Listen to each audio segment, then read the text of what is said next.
Now, southern Ukraine has been hit by strikes from both sides in the war, with Russia launching drones at Odessa and Ukraine fighting back in Melitopol. Well, Ukraine says the Russian drone attacks have left 1.5 million people without power in that southern region of Odessa.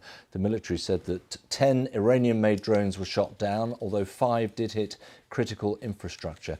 President Zelensky warned it could take weeks to restore electricity supplies.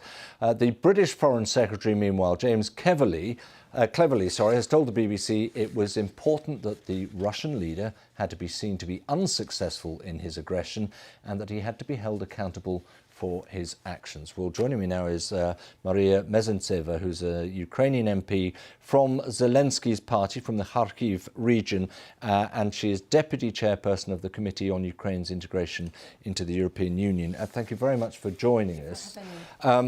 Just drawing on 1.5 million now without electricity in the latest strikes. James Cleverly, the Foreign Secretary, did speak about the need for talks sooner rather than later, and that seems to be the goal. How realistic is that, do you think? We're looking at this regime as a terrorist one, and that's enshrined in numerous resolutions in different parliaments across Europe and beyond.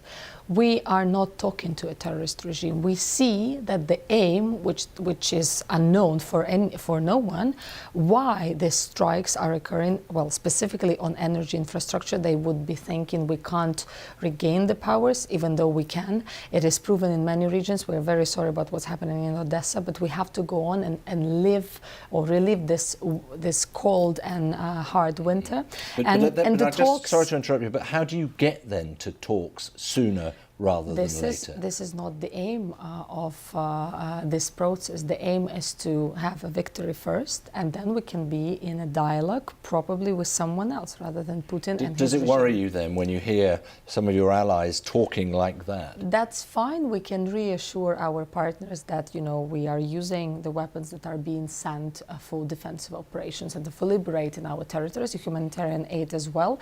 Sanctions are working. We are thankful to UK government for the recent sanctions being imposed on Monday, and that all is a huge machine which is done simultaneously as well as a part of the justice, because you've called it very rightly, this is an aggression on critical infrastructure, but also an aggression on many other security issues. That's an important word for you. I mean, exactly. I know you've been on a bit of a world tour, really, lobbying support for a special tribunal on Russian aggression as to who actually started this conflict and why. Absolutely. What chance do you think you have, A, of establishing what would be a new tribunal, and B, then, how do you ever prove that this was aggression with no justification? After lobbying for it for 9 months, having very good results in the Council of Europe Parliamentary Assembly, NATO Parliamentary Assembly, OEC, UN General Assembly said in March that this is what has occurred. 193 countries representation is an act of aggression. We hear now that ICC, International Criminal Court, could have a mandate for that, but Russia is not a part to the Rome Statute, nor are we.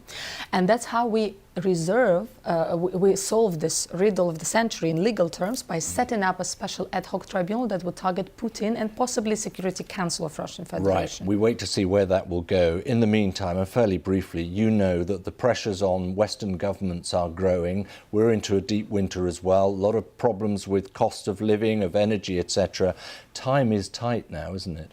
Absolutely, and that's why justice cannot be a protected answer to what has happened on the February 24th in 2014, and actually in other countries, which Russia conducted this numerous war crimes against humanity. But the mother crime of all, the crime of aggression, has to be addressed. I'm sure we will live over this hard winter and we come stronger out of it. Okay, Maria Mezhentseva, thank you very much for joining me here in the studio. Of course, we have more on the issues in Ukraine, as you well know, on the website bbc.com/news.